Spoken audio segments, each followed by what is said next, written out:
नमस्कार दोस्तों, इतिहास के सारगर्भित अध्ययन में आपका स्वागत है। मैं हूं सर्वेश यादव।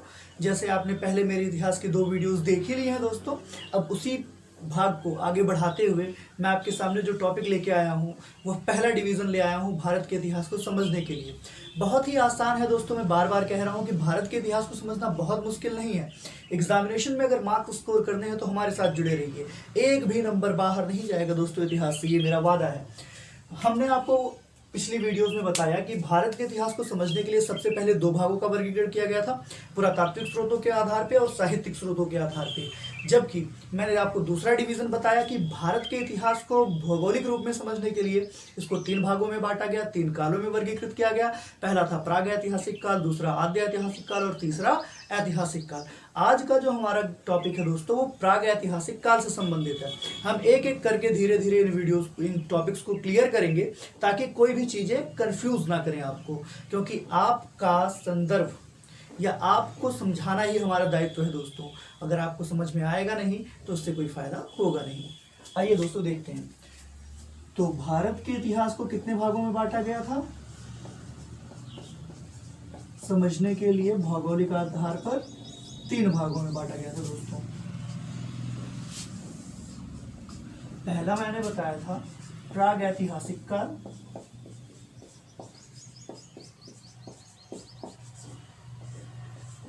प्राग ऐतिहासिक काल जिसको हम लोग प्री हिस्टोरिक एरा भी कहते हैं।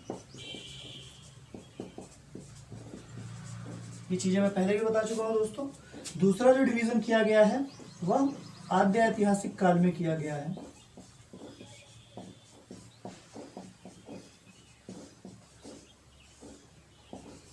जिसको हम प्रोटो हिस्टोरिक एरा बोलते हैं। Proto historic era. और तीसरा जो डिवीजन मैंने बताया था आपको वो ऐतिहासिक काल का बताया था दोस्तों, ऐतिहासिक काल का, यानी कि हिस्टोरिक एरा या हिस्टोरिक एज, जो भी कह सकते हैं आप, कह सकते हैं, उसमें कोई कंफ्यूजन मत रखिएगा दोस्तों। अब देखिए, क्योंकि प्राग ऐतिहासिक काल से प्राग ऐतिहासिक थोड़ा सा मिसप्रिंट हो गया, अब सही है।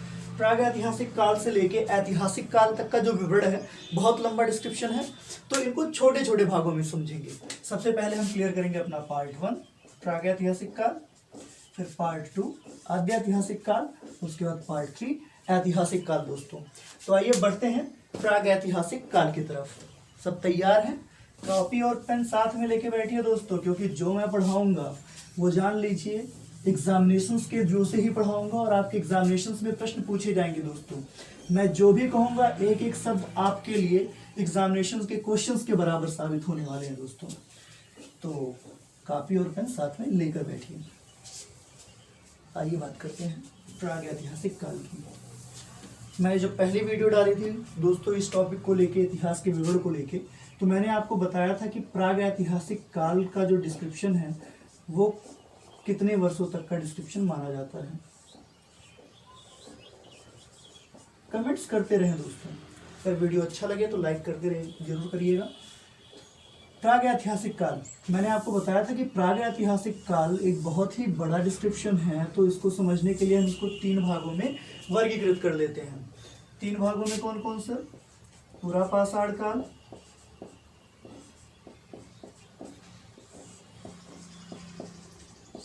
मध्यपाषाण काल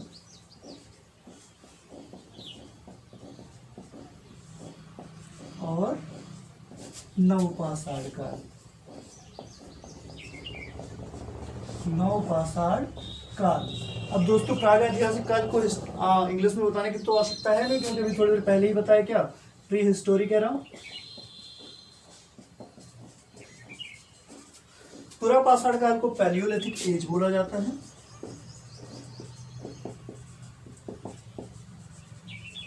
मध्यपाषाण काल को मेसोलिथिक एज बोला जाता है और नवपाषाण काल को नियोलिथिक एज बोला जाता है। ठीक है दोस्तों, तो ये पूरा पाषाण काल से नव पाषाण काल तक का पूरा डिस्क्रिप्शन है। और प्रागैतिहासिक काल की जो मान्यता मानी जाती है कब से कब तक है, तो 2,50,000 BC से लेकर 2500 BC तक।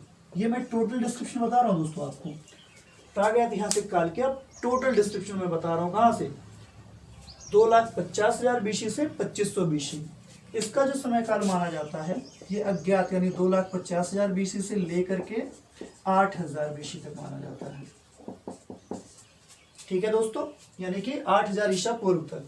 दूसरा डिवीजन जो मध्य पाषाण काल है, मध्य पाषाण काल का जो डिस्क्रिप्शन मिलता है 8,000 BC से लेकर 4,000 BC तक। और जो हमारा तीसरा है नव पाषाण काल, इसका जो डिस्क्रिप्शन मिलता है दोस्तों वो मिलता है 4,000 BC से लेकर 2500 BC तक। उम्मीद है इतनी चीजें आपकी क्लियर हो गई होंगी दोस्तों। प्रागैतिहासिक काल को 3 भागों में बांटा गया, पूरा पाषाण काल, मध्य पाषाण काल और नव पाषाण काल।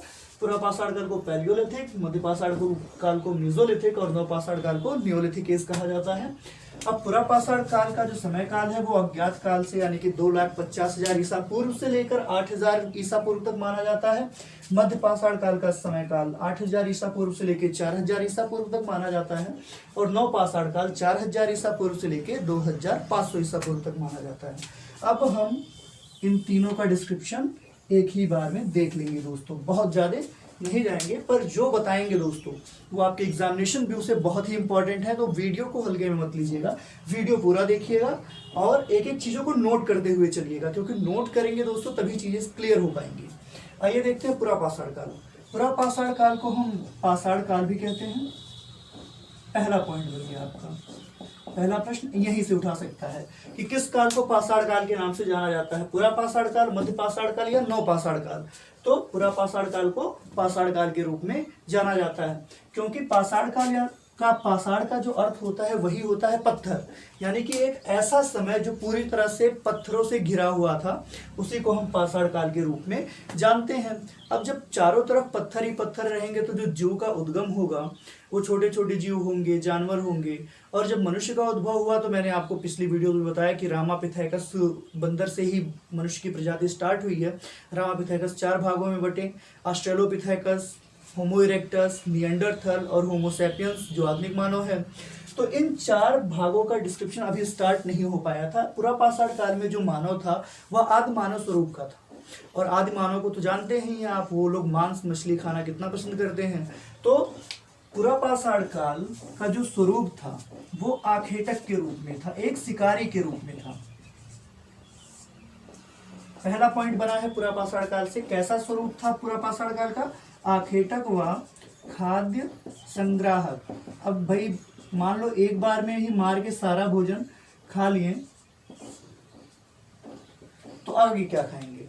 पहले तो भोजन की आवश्यकता क्या होती है इसका ज्ञान हो चुका था इस समय के मानव को, क्योंकि खाते नहीं तो जीते नहीं।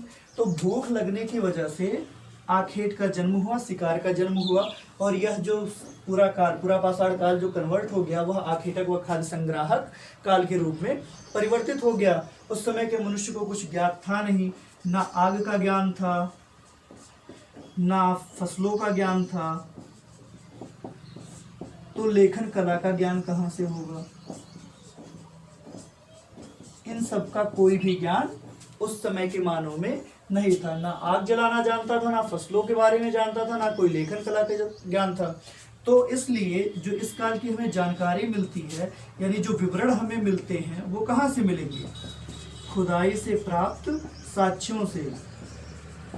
किससे मिलेंगे दोस्तों, खुदाई से प्राप्त साक्ष्यों से। अब खुदाई में क्या क्या चीजें निकल सकती हैं उनको हम पुरातात्विक स्रोतों में रखते हैं, यानी कि मैंने आपको पहले भी बताया है कि जो भी पुरातात्विक स्रोत होंगे उनको 6 भागों में बांटा गया। अभिलेख बांटा गया, उसके बाद स्मारक व भवन में बांटे गए हैं, फिर मोहरों में बांटे गए हैं, चित्रकला में बांटे गए हैं, उस समय के कल्चर के हिसाब से बांटे गए। तो इस समय प्रागैतिहासिक काल का जो भी विवरण प्राप्त होता है वह खुदाई से प्राप्त साक्ष्यों के आधार पे प्राप्त होता है दोस्तों। अब इस काल के बारे में सिर्फ जो भी बातें कही गई हैं वो अनुमान के आधार पर कही गई हैं और पुरातात्विक साक्ष्यों से जो चीज़ें प्राप्त हुई हैं उनके आधार पर प्राप्त कही गई हैं। अब खुदाई से जो चीज़ें प्राप्त हुई पुरापाषाण काल के समय में उनके बारे में जान लेते हैं। अब पुरातात्विक स्रोतों के आधार पर ही, पुरातात्विक स्रोतों या खुदाई से प्राप्त साक्ष्यों के आधार पर पुरापाषाण काल को 3 भागों में बांट दिया गया।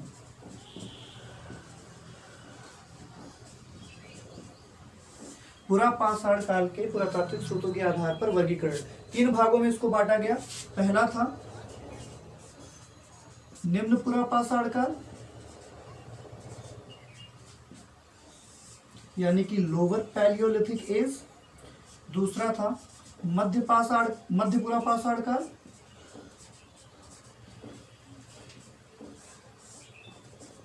यानी कि मिड पैलियोलिथिक एज। और तीसरा था उच्च पुरापाषाण काल, यानी कि अपर पैलियोलिथिक एज। ये जो तीनों वर्गीकरण किए गए थे, निम्न पुरापाषाण काल, मध्य पुरापाषाण काल और उच्च पुरापाषाण काल, दोस्तों अब पुरातात्विक स्रोतों यानी खुदाई के आधार पर जो हथियार प्राप्त किए गए थे उनकी प्रासंगिकता ध्यान दी गई, उनका काल, उनका समय देखा गया कि उनकी एज क्या है।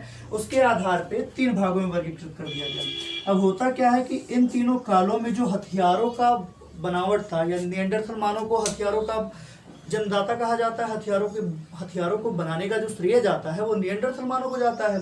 तो निएंडरथल मानव में धीरे धीरे सज्ञानता आई, ज्ञान का प्रचार हुआ।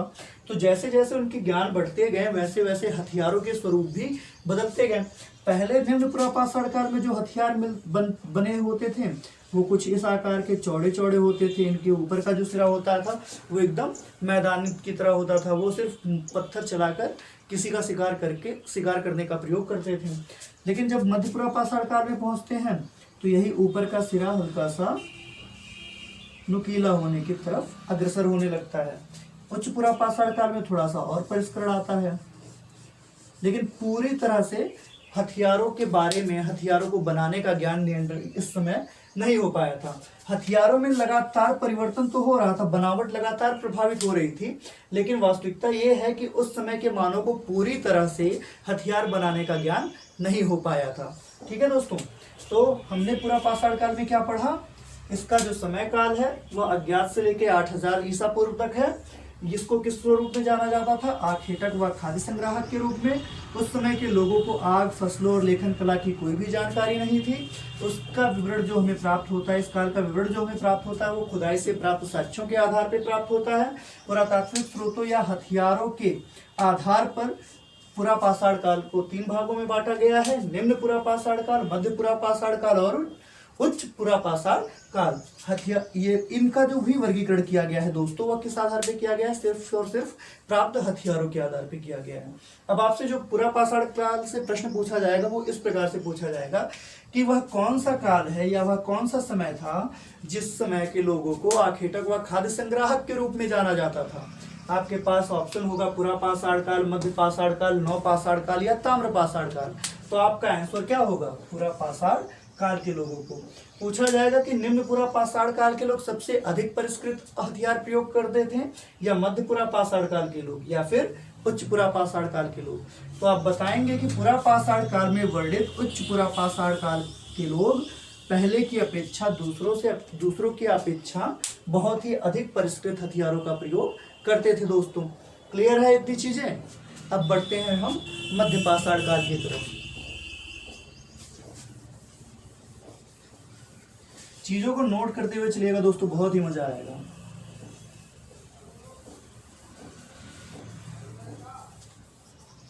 पुरापाषाण काल समाप्त हुआ। अब हम आते हैं मध्य पाषाण काल। एक एक चीजों को आसानी से क्लियर करते हुए चलेंगे दोस्तों। बस जुड़े रहना जरूरी है, क्योंकि जुड़े रहेंगे तो कुछ ना कुछ मिलता रहेगा, और घर बैठ के सिर्फ हाथ पे हाथ रख के बैठे रहेंगे तो कुछ भी मिलेगा नहीं। दोस्तों एक बात जान लीजिए, पढ़ाई रुकनी नहीं चाहिए किसी भी हाल में, क्योंकि जब तक आप पढ़ेंगे तब तक ही आपका अस्तित्व है। अगर पढ़ाई खत्म तो अस्तित्व भी समाप्त होने के कगार पे। तो आइए देखते हैं मध्य पाषाण काल।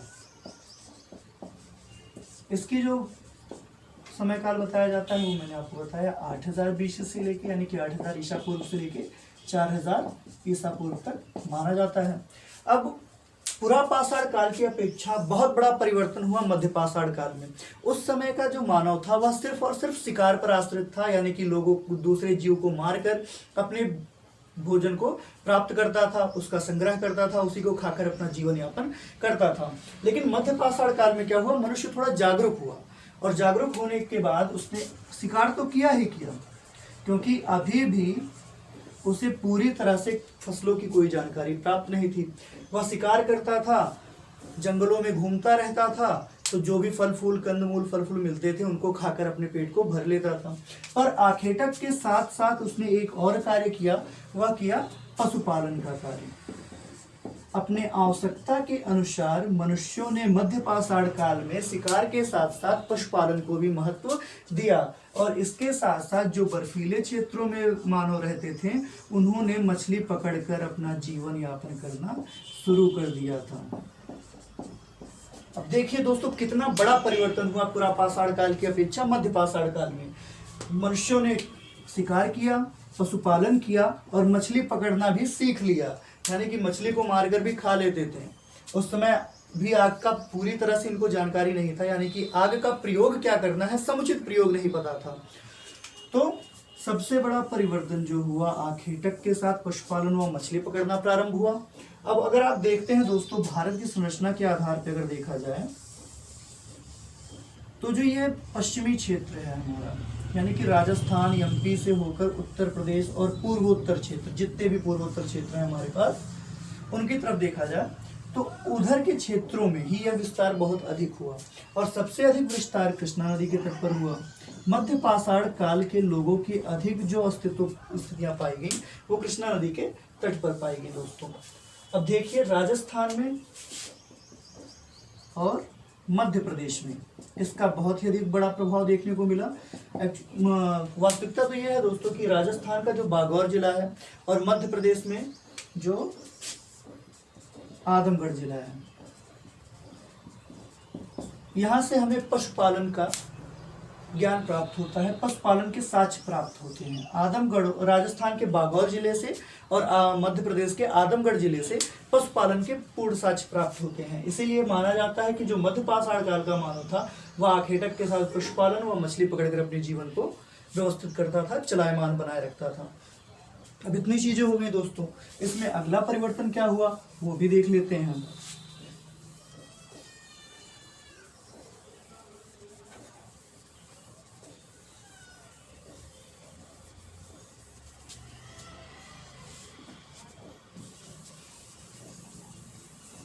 ध्यान दीजिए दोस्तों, पहला प्रभाव आखेटन के साथ पशुपालन व मछली पकड़ना। आग का ज्ञान नहीं था, कह सकते हैं आग का आविष्कार हो चुका था, पर आग का समुचित प्रयोग कैसे करना है उसका कोई भी ज्ञान नहीं था। बस तीसरी चीज जो बहुत बड़ी घटित हुई, इनके हथियारों को लेके हुई। जो औजार पुरापाषाण काल के लोग प्रयुक्त करते थे उसमें बहुत ज्यादा परिष्करण नहीं हुआ था, लेकिन जो मध्य पाषाण काल के लोग थे इन्होंने जिन हथियारों का या औजारों का आविष्कार किया उनमें परिष्करण देखा गया और ये पूरी तरह से नुकीले दिखाई देने लगे। अब स्वाभाविक सी बात है दोस्तों कि पशुपालन प्रारंभ हो गया तो जरूरी थोड़ी है कि सारे छोटे छोटे जानवरों को ही मार के खाते हो, बड़े बड़े जानवरों को भी मारते रहे होंगे, तभी तो उसको बचा के रखते थे। तो इनके हथियारों में परिष्करण देखने को मिला,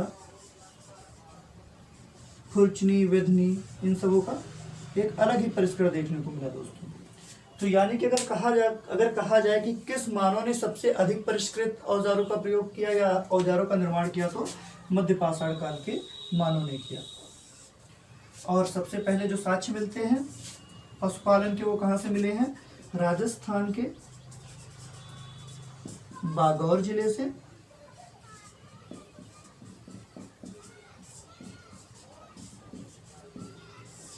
और मध्य प्रदेश के आजमगढ़ जिले से। इन दो बातों को ध्यान रखिएगा दोस्तों कि पशुपालन के जो साक्ष्य मिले हैं वो राजस्थान के बागौर जिले से और मध्य प्रदेश के आजमगढ़ जिले से मिले हैं। तो मध्य पाषाण काल का इतना डिस्क्रिप्शन याद रखिएगा कि मध्य पाषाण काल आखेटक, पशुपालन और मछली पकड़ने के स्वरूप में जाना जाता है। आग का समुचित प्रयोग नहीं आया था, लेकिन हथियारों में परिष्करण आ गया था। हथियारों में परिष्करण आ गया था, हथियारों की बनावट में परिवर्तन हो चुका था, हथियारों के बनाने की कला का विकास हो चुका था दोस्तों। तो मध्य पाषाण काल से ये बनने वाले प्रश्न थे, ठीक है, इनको नोट कर लीजिए दोस्तों।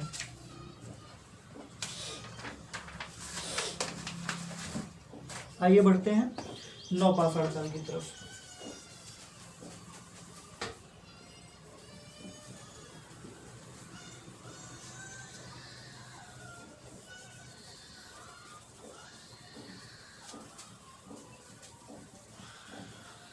बहुत ज़्यादा डिस्क्रिप्शन नहीं है दोस्तों, पर जितना है उतना आपके एग्जामिनेशन के लिए बहुत ही बेहतर है।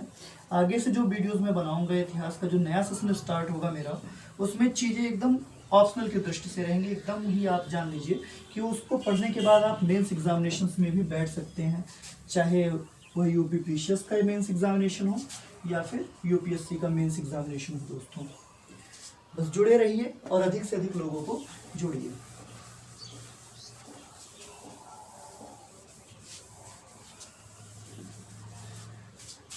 अगला है नव पाषाण काल।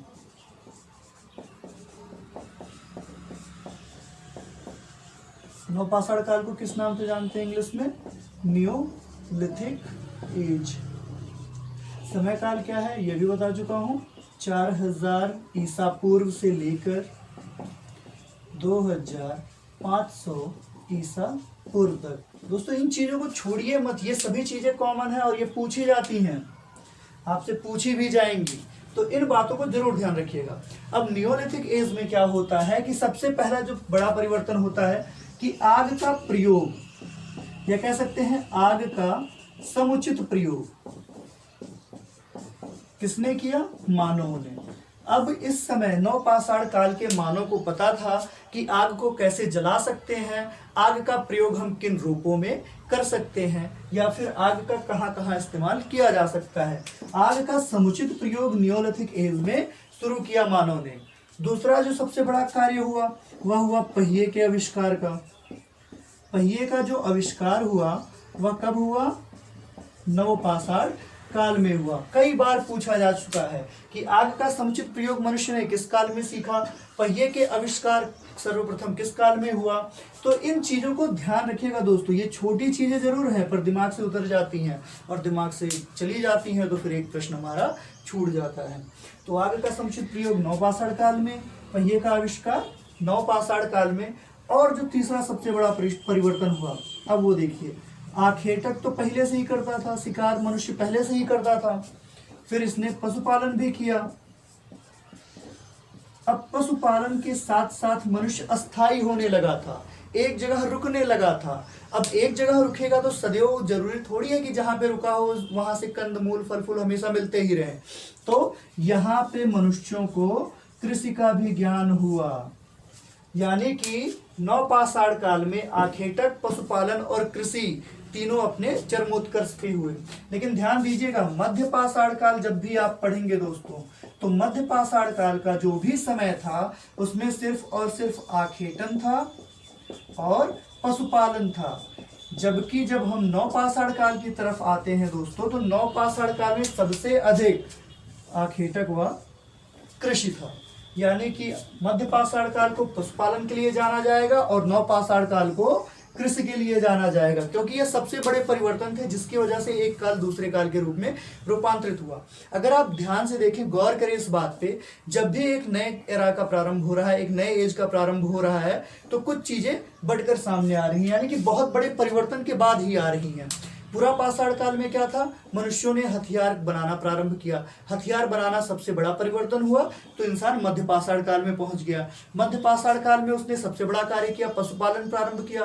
पशुपालन प्रारंभ करने की वजह से उसका जो डिवीजन था वह अगले डिवीजन की तरफ बढ़ गया, और नवपाषाण काल की तरफ बढ़ा तो पशुपालन के साथ साथ उसे कृषि का भी ज्ञान हो गया था दोस्तों। तो यह वह डिवीजन है दोस्तों जिनकी जानकारी हमें होनी चाहिए कि किस काल में कौन सी घटनाएं घटित हुई, किस वजह से इतना बड़ा परिवर्तन हुआ। तो उम्मीद करता हूँ ये सारी चीजें आपकी क्लियर हो रही होंगी दोस्तों। तो आखिरकार पशुपालन व कृषि के बाद जो अगला कार्य हुआ आप तो जान ही रहे हैं। अब मनुष्य पूरी तरह से कृषि हुआ तो कृषि उपकरण भी तो होने चाहिए। अब कृषि करने के लिए कृषि उपकरणों का निर्माण भी प्रारंभ हो चुका था, यानी कि कह सकते हैं इंसान कुदाल, खुरचुनी, वेदड़ी, इन सभी चीजों से भली भांति वाकिफ हो चुका था। उसे पता था कि किस औजार का प्रयोग करके किस चीज का निर्माण किया जा सकता है, किसकी कृषि की जा सकती है, यानी कि हल, कुदाल, इन सब का प्रयोग मानव को आ चुका था दोस्तों। तो इतनी चीजें क्लियर हैं। अब एक बार इसको देख लेते हैं कि इन किन क्षेत्रों की तरफ अग्रसर हुआ। तो इसका भी जो विकास पाया जाता है दोस्तों वो राजस्थान से पूर्वोत्तर साइड की तरफ ही पाया जाता है, यानी कि राजस्थान, फिर एमपी, उत्तर प्रदेश के दक्षिणी भागों में, ऐसे होते हुए जितने भी पूर्वोत्तर देश राज्य हैं उन सभी में इसका विस्तार हो चुका था। और अगर पूछा जाता है कि सबसे पहले सबसे उत्कृष्ट चीजें क्या प्राप्त हुई, तो ये जान लीजिए कि नवपाषाण काल में कई परिवर्तन हुए थे। देखिए आप परिवर्तन देख ही रहे होंगे कि आग का समुचित प्रयोग आ चुका था, पहिए का आविष्कार हो चुका था, पशुपालन के साथ कृषि जुड़ चुकी थी, कृषि उपकरणों का निर्माण हो चुका था, और इसके साथ जो हुआ वो चित्रकला का उद्भव भी इस काल में हो गया था। लोगों ने अपने हिसाब से रचनाएं करना प्रारंभ कर दिए थे, पत्थरों पे वो चित्र बनाना, चित्रांकित करना प्रारंभ कर चुके थे। और इस काल की जो सबसे महत्वपूर्ण विशेषता रही वह मृत भांडों का निर्माण की। इस समय जो बर्तन बनाने की कला का इस्तेमाल हुआ वह सबसे अदम्य था, सबसे अद्भुत था दोस्तों। चित्रकला के साथ साथ मृत भांड, इनका जो आविष्कार हुआ, बर्तन होते हैं, मिट्टी के बने बर्तन होते हैं, इनका इस्तेमाल, इनका प्रयोग करना मानव ने सीख लिया था दोस्तों। तो उम्मीद करता हूँ ये वीडियो आपको अच्छी लगी होगी। अगर वीडियो अच्छी लगी हो तो दोस्तों लाइक जरूर करें, शेयर करें और हमारे चैनल को अधिक से अधिक सब्सक्राइब करें। बहुत बहुत धन्यवाद दोस्तों।